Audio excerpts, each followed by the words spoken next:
What's up, everyone? Welcome to the FAA podcast. The Super Bowl is set. Chiefs, 49ers in Vegas into less than 2 weeks now.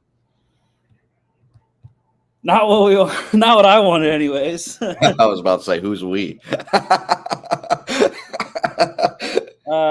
Yeah, it has not the playoffs not gone great from my perspective, anyways. But yeah, and the rematch from 4 years ago, Super Bowl 54.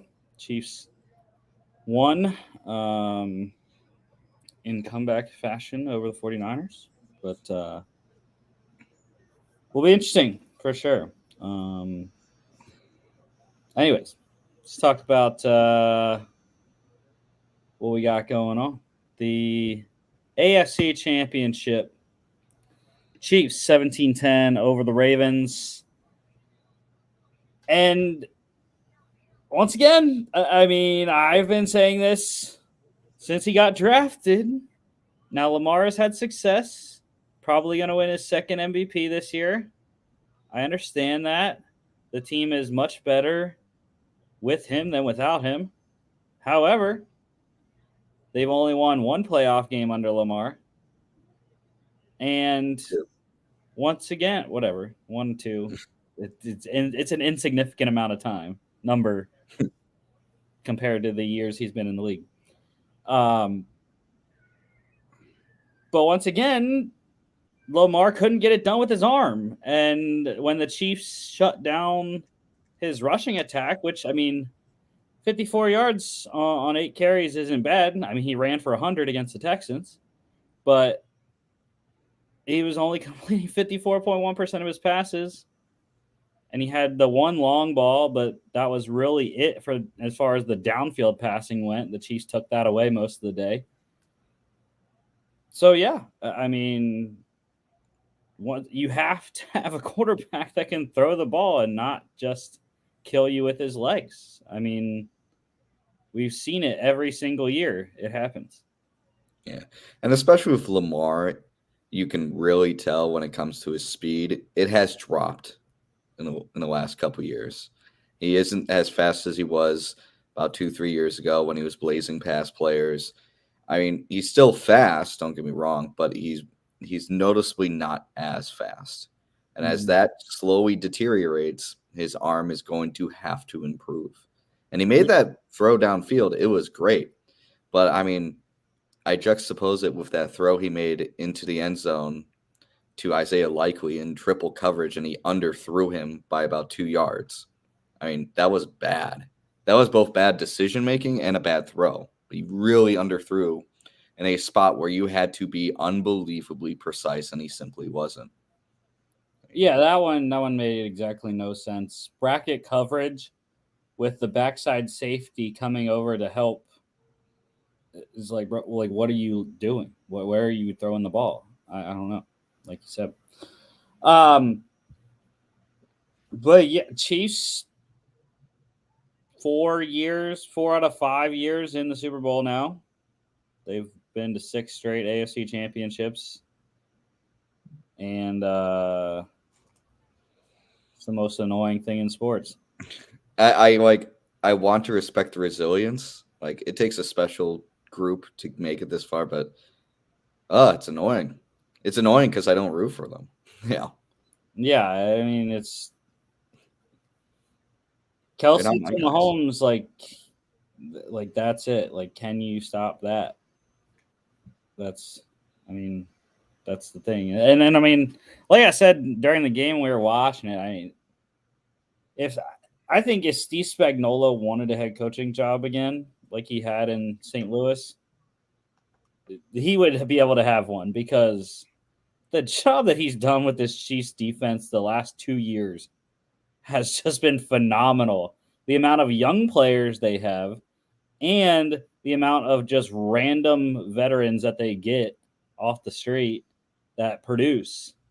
I know Charles Omenihu got injured in this game, but like Charles Omenihu had a really solid season, even in a backup kind of role on that D line. But, they're also getting guys that they've drafted that have worked. Nick Bolton, Willie Gay, a linebacker. They got Drew Tranquil as a free agent this year that has played meaningful snaps. So, yeah, the drafting on the defensive side of the ball by Brett Veach and the person at the front office has been awesome, and Spags has just been crazy good on the defensive side. It's why whenever I see criticism of the Vikings, because I hear it all the time about our defense, it's like, oh, you need better players. It's like, I'm sorry, we have Harrison Smith and Daniil Hunter. It's not the guys. We just never had a system. And this last year, for about, I would say 10, 12 weeks, Flores really did well. And then the end of the season, we tailed off. Mm-hmm. But to me, that just showed it's more who's running the defense over how much you're paying your defense. Right. We paid a lot for our defense 2 years ago, and they were one of the worst outfits I've ever seen in my life. This year, we actually cut a lot when it came to payment to the defensive side, and we genuinely improved. And guys like Spagnuolo and Flores have shown it's really the guy at the top when it comes to your defense. Yeah, and that's also why I think having a scouting department is so important, because you have to understand not every guy is drafted or signed to be a starter. There's only 22 guys on the field at a time. You have to understand the intricacies of what a guy can do for your team in a limited fashion. Mm-hmm. So yeah. It's not just ability and skill. It's okay. Do you fit? Do you, does your skill set translate to this team, and can we mask your weaknesses in our system? Because if not, you look awful. But if we can, you look great. You're going to get a great contract eventually. Diving into the stats here, Lamar, 20 of 37, 54.1%, 272, 1 touchdown, 1 pick, 8 carries, 54 yards, and a fumble. Patrick Mahomes, 30 of 39, 76.9%, 241, 1 touchdown, 6 carries for 15 yards. Isaiah Pacheco led the game in rushing, 24 carries, 68 yards, touchdown, 4 receptions for 14 yards. And then, like you mentioned, when we were watching it and to me afterward, where was the Ravens' run game? And I said about Gus, Gus Edwards was the leading ball carrier outside of Lamar Jackson for the Ravens. 3 carries. Yeah. 3 carries for Gus. That's absurd. It really is. And he averaged 6.5 yards per run. And it's not like you were trying to come back from a multi-score deficit. For most part of the game, it was either 7 or 10. You were down by no more than 2 scores. You could still put the ball on the ground. The Chiefs don't have a great run defense. They gave up I saw a tweet. It was they gave up 180 yards to the Bills last week, and you refused to run. Lamar and Gus Edwards combined for a total of 11 rushes and 74 yards. Are you kidding me? A, that's way too less. B, somehow that's 7 yards a carry. Well, about 6.5, 7 yards a carry. How do you not look at that and go, wow, that's almost half a first down every single time we run, and yet we're just not. I really just didn't get it. The Ravens in total, 16 rushes in the entire game. Chiefs had double that. Wow. But 81 rushing yards. They're averaging 5.1 yards per carry in this game. Genuinely, if you saw that efficiency, you'd probably go, oh, wow, Baltimore just demolished these guys. Yeah, the Chiefs were averaging 2.8 yards per carry on their 32 attempts. Yeah. They still got a touchdown on the ground. Yeah. But, yeah, that was unfathomable for the Ravens to do that and to throw it 37 times. That's not what the Ravens offense is built to be. So, yeah. And it was so many times, too, where I was just watching a game and I just went, are you going to get Lamar in play action moving? Are you going to get him just out of the pocket moving around?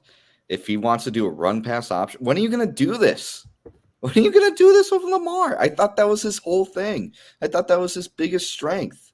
And he just abandoned it against the Chiefs. It really just did not make sense to me.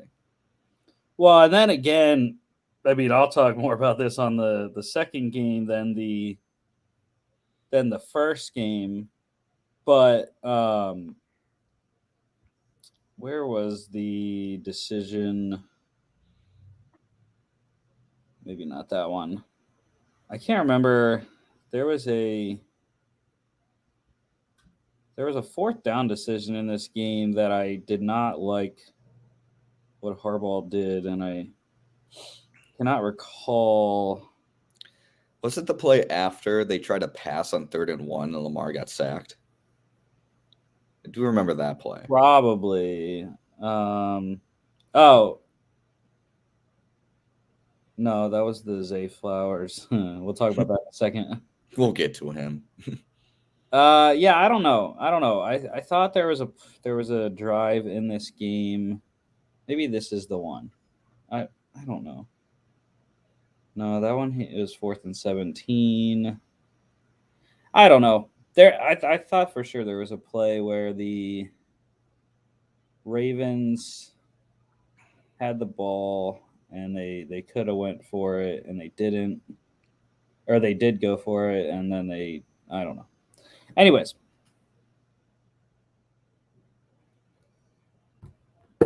Travis Kelce led the game in receiving, 11 receptions, 116 yards, touchdown on 11 targets. Broke Jerry Rice's playoff receptions record in this game. Needed 7, got 11. He is also close to passing the yardage record as well. I don't know how many he is away, but I know he's second on that. 4th in touchdowns, I believe, with 19. Zay Flowers also over 100, 5 catches, 115 yards, touchdown, 8 targets, and a fumble. I mean, that was probably one of the worst 3-play sequences I've ever witnessed for a player. So you get a big catch. You're down at the 10-yard line. Then you decide to spin the ball right by the player that tackled you. Push down the guy that tackled you. And stand over top of him. Get a taunting call. 15-yard penalty. Now you're back at the 25-yard line. I think there was a play in between. And then you're a half a yard from scoring a touchdown. Reaching the ball out. Reaching it out. Jumping in the air, reaching it out. And you fumble into the end zone. And you don't know where the ball is. Your teammate can't see it in time. And you turn the ball over. And then, just to top it all off, you go to the sideline, slam your helmet down. The helmet comes back up, hits your hand, and cuts your finger. Oof. That is how Zay Flowers' day went in the third quarter. Every time I look back on that reach over the goal line play, the more I think, why did you even try? You had a first down. You were going to get a 1st and goal. Like, that was an unnecessary risk. I understand why, but you have to have strength. Like, you have to have the grip strength. And even if you do fumble, though, right, you have to be able to track that and know where the ball is. Because he completely turned around and was looking at the opposite side of the ball before he realized that it was on his left and not his right. Yeah. My other thing on that, Nelson Aguilar, bro, like, you were close enough. You got to get that. You got to help him out. Yeah. But yeah, that was horrendous for Zay Flowers. It really was. And the thing is that's just crazy too, that I think is just kind of being overlooked. Chiefs scored 0 points in the second half. Mm-hmm. Like, that Baltimore defense was awesome in the second half. Yep. Like, it's just wild to me. Like, this game should have very least have gone to overtime. it just the Ravens offense just continued to punch themselves in the gut multiple times. Just too many self-inflicted wounds. And I'm seeing a lot too on like mostly Twitter, just a lot of Raven fans just being like, "Oh, it was rigged in favor of the Chiefs." I'm like, "I'm sorry. I other than that one possible pass interference against Likely, I have trouble seeing much." Yeah, the Ravens forced 5 punts on all 5 Chiefs drives except the last one. And then they out of those 5 punts, 3 of those were 3 and outs. And the Ravens on offense had 1 3 and out, 2 punts, a fumble, an interception, and a field goal. So talk about letting your defense down. Yeah. The thing is, like, the defense didn't step up, though, when they needed to. In the last key play of the game, I mean, the Ravens were not able to get the stop that would have given Lamar a chance to bring the Ravens back and tie the game. Yeah. I mean, but that had been the issue with Baltimore, though. That had been the one weak point of their defense this entire year, was the lack of depth at corner. And you saw that happen when MVS caught the game-winning catch. So, yeah. Defensively, there wasn't really a lot. I'm really just going to go with Roquan because of his tackle numbers. Roquan, 16 tackles, 5 of them solos, and a QB hit. Sure. I like Kalafdis. He had a good game. 4 tackles, 3 solos, sack, tackle, floss, QB hit. Chiefs plus 4.5 went outright under 43.5. Man, Jimmy, if we would have just parlayed the under and over like we said they would. We should have. NFC Championship. San Francisco 49ers, 34-31 over the Detroit Lions. I still don't understand what I watched. 24-7 at halftime.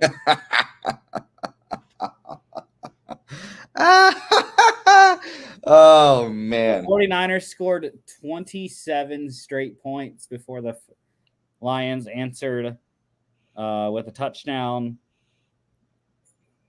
But yeah, I mean, dude, this is on 2 people. This is on Dan Campbell and it's on Josh Reynolds. I tweeted this out yesterday. Dan Campbell, this was the worst game I've ever seen him coach. I mean, people are defending him for the 4th down decisions. I can't. I believe I was right on all but 1. I think I was right on 2 out of the 3. I think they went for it 3 times. The first one, dude, right before halftime, you are on the 2-yard line, 1-yard line, whatever it was. When there is a rabid dog, you do not let it go wild. You put it down. And that is what the Lions should have done. 24-7 versus 28-7. Big difference. Big difference. I think that would have changed the game. The second 4th down, I did not agree with either. They should have kicked the field goal. They should have went to tie the game at 27. It was a long field goal. I understand that. It was probably 48-yarder because I think they were on the 30. So it was a longer field goal, but again, you tie the game. Like, Like you just gave up a 17-point lead Yeah, and at that point, and then lost the lead. yeah, and at that point, you just need points on the board. I will say I will defend 2 of his 4th down decisions, but there's one I just can't. It's his first 2 I can defend. I get getting the points at halftime because being up 17, you're up by 3 scores.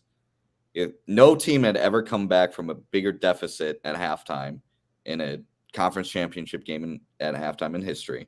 So you're thinking, okay, we also are giving the ball to 49ers at half. If they stop us, it's only a 2-score game, and we give them momentum going to half with a chance that if they score a touchdown, all that effort we put in the first half is now down to a 1-score game. So I kind of get that choice. So I'll give him that one. And the second time, listen, if Reynolds makes that catch, we're considering that 4th down a great decision. Reynolds needs to catch that ball. I think I can't blame, I can't blame Dan Campbell for being, aggressive because he always is. He always has been. I can't blame him when your guy just drops the ball. It's in your hands. He dropped the ball. He should have caught that. The only one I'll go against was definitely the last one. You're down by 3. There's about, 7 minutes left in the game. It's been a 27-0 run in the second half. You haven't scored in a quarter and a half. I get that your kicker had struggled from that range, but you need to put yourself in the position where you can put points on the board. And you have to put yourself in a position where if you get the ball back, you're not, at the end of the game, you're not down by 2 scores. Mm-hmm. Like even if the 49ers go down and score a touchdown after you make that field goal, you're down by 7. You have a chance of probably either, chance of going overtime tied, which after that 4th quarter collapse is probably the best situation. That's the only one I will put against Dan Campbell. I can't blame Dan Campbell for Reynolds dropping the ball. Like I think I texted you last night. I said I give 70% of that loss to Reynolds. You know what? I'm gonna put 80% of the loss on Reynolds, Gibbs, and that safety who dropped a ball that hit him in the hands and helmet, and 20% on Campbell. Because that interception is made and Gibbs doesn't fumble and Reynolds catches that 4th down drop or the 3rd down drop. He catches one of those. We might be talking about Lions in the Super Bowl. And we look at those aggressive choices and be like, that's Dan Campbell. But yeah, I still give 20%, but I give 80% to those other 3 players that really just unironically dropped the ball. Yeah. Yeah, so there was, like I said, 3 4th down tries, but 4 decisions, like we said on the first one, right before halftime. But yeah, no, I forgot about the second one. I forgot about when that Reynolds drop was and that it was on 4th down. That one, it's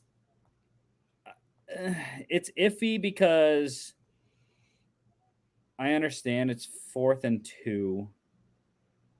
You're still up by 14. Like your defense held the first drive of the second half. They held the Niners to a field goal. Mm-hmm. You're still up 14 at that point.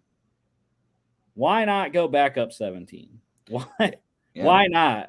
Just make that first drive a wash. Because here's the thing too, if you're a road team in the playoffs and you fail on 4th down, no matter what the deficit is, all momentum swings the other way. All of it. Well, yeah, and I think it completely did whenever they kicked the field goal, and then the 49ers kicked the field goal, and they're like, wow, all right, we got a whole second half. We're down 2 scores. It's time to go. The fan base getting back into it, and then, the turnover on downs, they get a touchdown, fumble after one play on the first play of the next drive when you're still up by 7. 49ers go get a touchdown again, and you're like, bro, where did our 17-point lead go? Yeah. Within a quarter, it is gone. That was just unreal. 3:02 to go in the 3rd quarter is when it got tied. Took 12 minutes. Man. But yeah, then after that, punt, 3-and-out punt, field goal for the Niners, the turnover on downs. that again, kick the field goal, tie the game, and you're in a better spot when you needed it to. And like you mentioned, even though it helped at the time because he stepped out of bounds, Anthony Ferkser not being able to score on the first and goal play that they had with 1:16 to go. They still had all 3 timeouts. They were at the 49ers 9-yard line. He got to the 1. And like you said, they had to run 2 more plays. 3, actually. They did a pass. The third one was the touchdown, yeah. Third one was the touchdown. So it's an incomplete pass, a run that got stuffed, that burned Lost a timeout. 2 yards. Yeah. Lost 2 yards too, yeah. That burned timeout was really bad. Like they really flipped it because that just made it like if the 49ers got the ball on the onside, it's over. You know. Yeah. At best, you maybe get the ball with like 8 seconds left. You have 1 deep shot. And that was it. Well, yeah. Jared Goff, 25-41, 61%, 273, 1 touchdown. Purdy, 20 of 31, 64.5%, 267, 1 touchdown, 1 pick, 5 carries for 48 yards. He could move. And I'm just saying, I know who I'm picking already for the Super Bowl, and we'll talk about it in plenty the week of, but I don't think the 49ers have a chance. Not with Brock Purdy. Dave Montgomery led the game in rushing, 15 carries, 93 yards, touchdown, 2 catches, 20 yards. CMC, of course, what else does he do? He scored twice. 20 carries, 90 yards, 2 touchdowns, 4 catches, 42 yards, and 5 targets. Sam Laporta led the game in receiving, 9 for 97, 13 targets. Amon-Ra St. Brown also over 10 targets, 7 for 87 on 11 targets. 2 touchdown day for Jamison Williams, 2 catches, 25 yards, touchdown on 3 targets, and a 42-yard rushing touchdown. Nick Bosa, easily defensive player of the game, 3 tackles, all of them solos, 2 sacks, 2 tackles for loss, 4 QB hits. Lions covered plus 7.5 over 53.5, 65. College football news, Michigan. They have their Jim Harbaugh replacement in-house. Offensive coordinator Sherrone Moore promoted to head coach, 5-year deal for him. And yeah, I mean, he was the easy candidate to replace Harbaugh, the interim head coach or the acting head coach for the games Harbaugh was suspended for. And he won them all. He won all 4 of them. So, and the players, a lot of the players were also putting out on social media that that's who they wanted. So sure. Can't wait for Michigan to flop. What we're all hoping for. And I know our guy Colin Schultz was happy. Iowa, they have their new offensive coordinator, hiring Packers senior analyst, former Western Michigan head coach Tim Lester as offensive coordinator. Now, Colin did say he thought it was going to be someone else. But you get Lester. That's who you get. Anyways. Transfer portal, just one thing to note, big thing, though. Washington corner Jabbar Muhammad. He has committed to Dan Lanning and the Oregon Ducks, so staying in the Big Ten. Yeah, I mean, that is massive for Oregon. Already going to be a great team next year, first year in the Big Ten. Jabbar Muhammad going to be trying to lock down some of the best receivers in the country that are in the Big Ten. Senior Bowl, Arizona running back Michael Wiley is in Mobile now, one of the last additions to the roster. And I've been getting bombarded all day because the Senior Bowl has been tweeting out the measurements. Measurements went down yesterday, but they were reporting them today.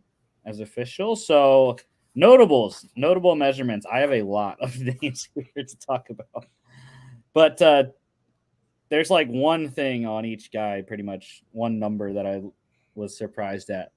TCU, these are in alphabetical order as well. TCU running back Imani Bailey. The thing that I saw with his numbers, height. There's a bunch of diminutive running backs. 5'7" 3/8 is Imani Bailey. So, but pound for pound, he's one of the best. 208 in that 5'7". That's literally me. I'm an inch shorter, but close in weight. He weighs more than me. But anyways, that's the one that I saw with him. Next, Florida State tight end Jaheim Bell. He's short. He is short as well. For a tight end, I mean, he's just short, but 6'1", 7/8. Not very big for a tight end. And also he's light. He's 244. So I'm kind of questioning whether he's going to stay at tight end in the NFL. If he literally drops like 20 pounds, he can play wide receiver. So, and he's got the wingspan to do it. 79 3/8 inches is his wingspan. So, got long arms too. 32 7/8. Next one, Notre Dame linebacker J.D. Bertrand. Also on the shorter end, 6'1", 235 for a off-ball linebacker. Usually you're looking for 6'2" to 6'5" area for those guys. So just a little bit short for Bertrand there. But he's a tackling machine. Love J.D. Bertrand in the mid-rounds. South Carolina wide receiver Xavier Leggett. He's been a guy that I've loved mocking in the second round. Early second round, Panthers have a good chance. He could even jump to the first. However, he has tiny hands. 8 7/8 inches for his hands. We had the Kenny Pickett thing. A couple years ago. Usually you want 9-inch. Preferably you want a little bit bigger than that, but yeah. So, I mean, he's just short of 9 inches, but still, Xavier Leggett, a little bit smaller on the hand size there. UTEP linebacker Tyrese Knight. He is another shorter linebacker, 6 foot and 3/8, 235. So, again, just the height there for the linebacker. He has a massive wingspan, though, 80 3/8 inches. Dang. Yeah. Long arms, 32.5-inch. Penn State tight end Theo Johnson. He's the first one on the list that is big, massive frame. 6'6", 257. Theo Johnson, a monster red zone target. 10-inch hands, 81 1/4-inch wingspan, 32.5-inch arms. Yeah, Theo Johnson, great second-round tight end there from Penn State. Fresno State defensive back Carlton Johnson. He is small, 5'10" 7/8. But the thing that I'm looking at more at 169 on the weight. He is really light. Now, remember, we had Emmanuel Forbes last year going the first round of the Commanders, 166 pounds. So Carlton Johnson, not that hyped up in the first round, but definitely a day 3 kind of guy. But yeah, a little light there for Johnson. Probably a nickel dime kind of corner there. DJ James from Auburn, defensive back. He's also light, 5'11" 5/8, 170, just a pound heavier there. Oregon defensive back Kyrie Jackson. He's big. He is a Seattle type corner. 6'3.5", 203. Big, long frame, 32-inch arms. Hands are a little small, 8 7/8, but DBs don't catch the ball anyways, right? As we saw in the Lions game. Lions burn. We're going to make references to that all offseason. So get ready. Next one is a guy I love. Houston Christian edge rusher Jalix Hunt. This guy's ultra productive at Houston Christian, what used to be called Houston Baptist. Mid-round guy, probably second day. I would say day 2 kind of guy. And he's got a nice frame, 6'3.5", 250, big hands, 10 1/8 inch, long wingspan, 82 7/8 inches. So yeah, I'm excited to see him in Mobile at the practices. Baylor defensive tackle Gabe Hall. He's also massive, 6'5" and 3/8. 290, so a little light, but good size for a 3-tech, 5-tech kind of guy. And yeah, that's what I like. 84-inch wingspan on him. Oklahoma offensive tackle Tyler Guyton. He's even bigger, if you can believe it. 6'7" and 1/8. Ooh. 328. 82 and 3/8 inch wingspan. He's a guy that I absolutely love. I've gotten him a couple times with the Eagles late in the first round. Or even if somehow he would slip, like Steelers or Eagles in the second round, I love. But yeah. Another offensive tackle that is even bigger than Tyler Guyton. Marshall tackle, offensive tackle Ethan Driscoll, 6'8" and 1/4. 312, so he's a little light for an offensive lineman. But yeah, 83 and 1/8 inch wingspan, 35 and 1/8 arms. This kid is, I don't know if he's the biggest one there, but he's in the running for sure. Nice. Ray Davis, Kentucky running back. He's on the smaller side, 5'8.5", 5'8.5". But he's, again, pound for pound, 220 in a 5'8.5" frame. That's called chunky. Smaller arms, 29 and 7/8. Talking about another small guy, wide receiver, Arizona wide receiver Jacob Cowing. He is also 5'8.5" as a wide receiver. But his thing will come at the combine when he runs the 40. I'm excited to see Cowing run the 40. Also, an issue with him, he's only 165 pounds. Does he weigh more than you, Jimmy? No, he weighs about a good 30 pounds less. Don't worry, I'm working on my weight. Also, small wingspan, just 69 and 1/4 inch wingspan. When you're under 70, that ain't great. Back to the bigger guy, Houston offensive tackle Patrick Paul, 6'7", 333, 86 and 86 and 3/4 inch wingspan. This guy's massive. 36 and 1/4 inch arms. Patrick Paul, day 2 tackle guy. Super hyped about. Let's talk about quarterback. South Carolina quarterback Spencer Rattler. He's tiny. 6 foot and 1/8. I did not know Spencer Rattler was that small. So yeah, I mean, height will be an issue with Spencer Rattler, I guess, in his evaluation. We'll see.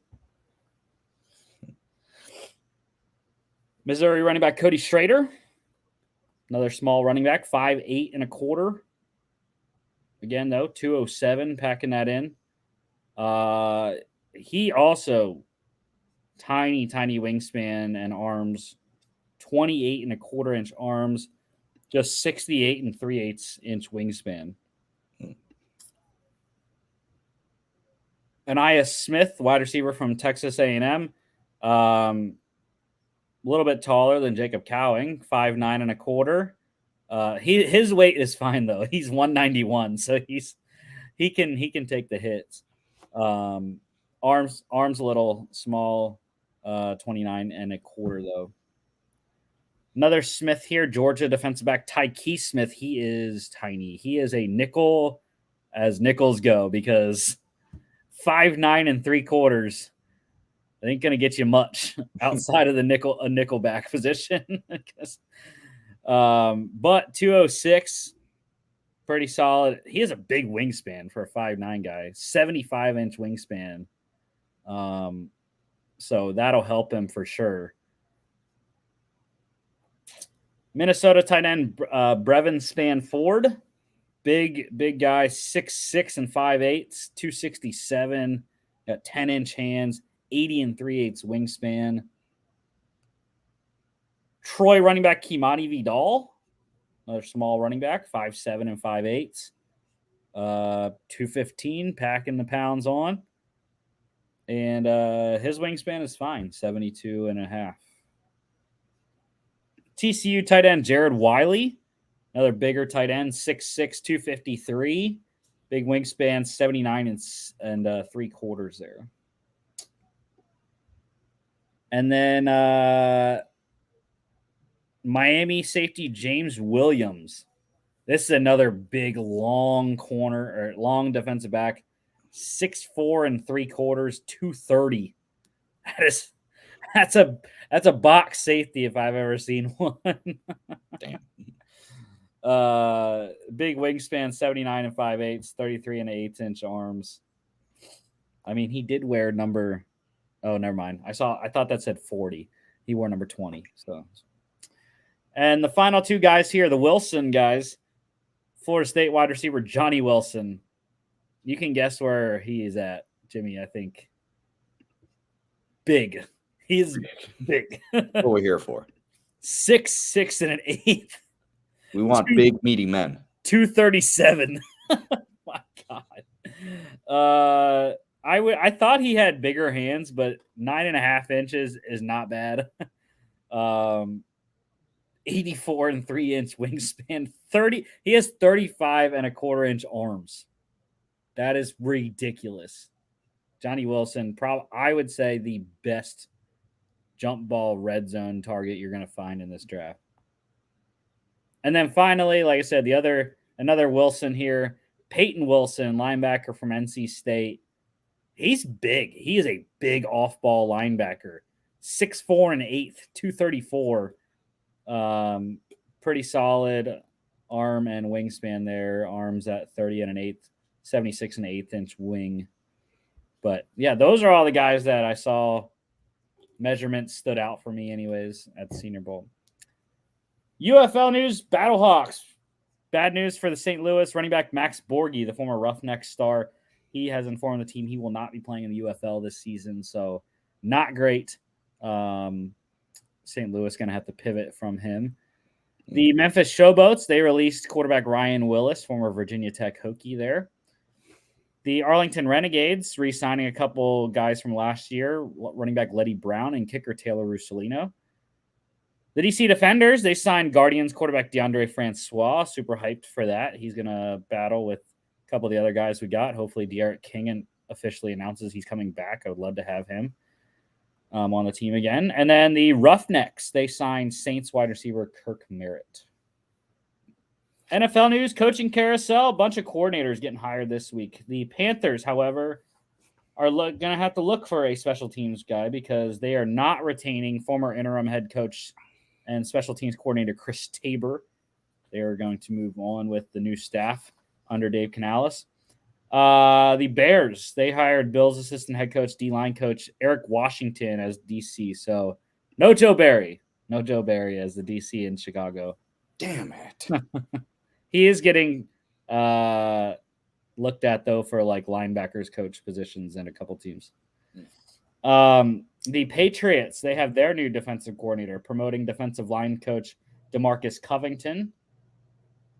Chargers, Michigan, Jim Harbaugh has his defensive coordinator, bringing Michigan DC Jesse Minter along with him to LA.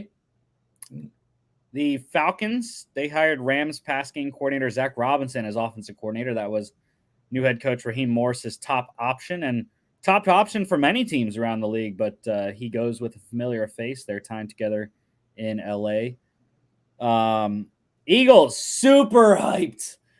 They hired Chargers offensive coordinator Kellen Moore as the OC in Philadelphia. Vic Fangio, Kellen Moore.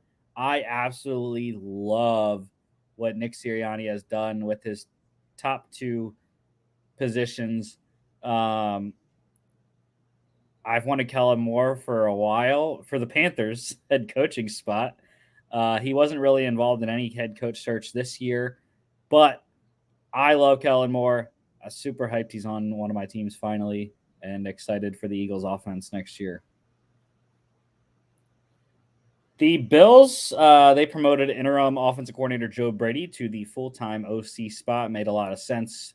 The Josh Allen offense was super dynamic down the stretch with Brady at the helm, and we'll see how a full year of it looks next season. And the Browns, they have hired former Bills offense coordinator Ken Dorsey as the OC, replacing fired Alex Van Pelt there in Cleveland. Yeah, I was hoping for Kellen Moore, obviously. I mean, I don't hate the signing for the Browns, but it's like he did get fired for a reason, and there's a reason the Bills dramatically got better at the end of the year after Ken Dorsey was let go. Yeah, we'll see. Different roster makeup in Cleveland. We'll see how Nick Chubb comes back from his injury, and Deshaun Watson coming back from his injury as well. So, as far as interviews go, Bills defensive coordinator, they are looking at former Eagles defensive coordinator Sean Desai. Falcons also looking at him for their DC spot. The Ravens and the Titans defensive coordinator spots, the Rams and Titans, I should say, they are interviewing Ravens defensive backs coach Denard Wilson. The Steelers offensive coordinator spot, they interviewed former Falcons head coach Arthur Smith. Which I'm sure you're happy about. I'm not super hyped about that, as I am Kellen Moore. The Panthers offensive coordinator, they interviewed Buccaneers wide receivers coach Brad Idzik. He is expected to be hired, they said. So Canales bringing one of his top assistants along with him in an elevated role. His former team, the Bucs offensive coordinator spot, and the Raiders, they are both interviewing former Browns offensive coordinator Alex Van Pelt.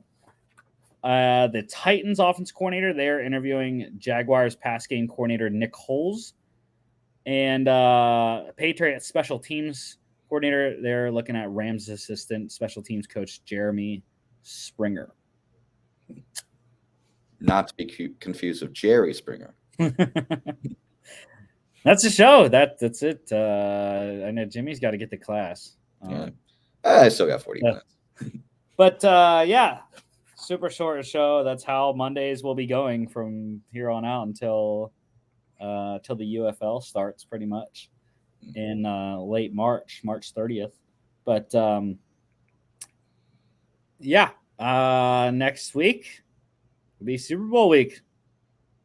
I think Monday we're going to talk a little bit about. We're going to talk Senior Bowl, and then we'll do on Monday. Actually, we're going to do X Factors and team comparisons, like we usually do every year for the Super Bowl, and then of course next Friday we'll pick the game. But yeah, don't forget to follow us on all our social media at FAA Podcast on Instagram and X. FAApodcast.com is our website. You can check us out here on YouTube, Facebook, X, and Instagram, as well as Spotify, Apple Podcasts, iHeartRadio, etc. Thank y'all for watching. We'll see y'all back on Football Friday.